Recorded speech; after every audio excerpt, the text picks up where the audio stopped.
Hello everyone, welcome back to my channel. I'm back with another tutorial video, and in today's video I'm going to show you how you can recover your Raymond James Bank's online banking service. So if you've been using this online banking service for a certain while but seem to have forgotten the password to it or the user ID to it and still want to recover the account, this is what you can do. First of all, head over to the app that is downloaded on your device, and then as you land on the account login page, you can see that below the login option there's an option that says forgot password.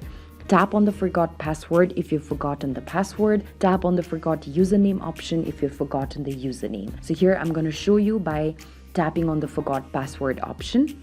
After tapping on the forgot password option, I am now going to be directed towards a web browser where I will have to give in certain credentials in order to verify my identity and to be able to reset my password.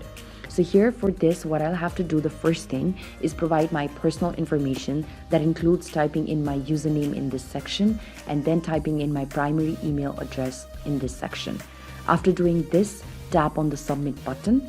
And as you tap on the submit button, you'll have to further give in certain more credentials, and eventually when you do that, you will land on a page where you will have been verified by your identity and will be able to set up a new password for your account.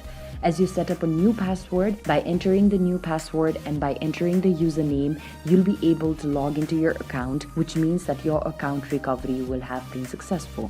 So this is basically how you can recover your account. It's not a very hard task if you follow the step-by-step instructions and give in the correct credentials. If you found this video helpful, do let us know in the comment section below. Also do like, share, subscribe to How to Geek and hit that bell notification so that you do not miss out on any of our future tutorial videos.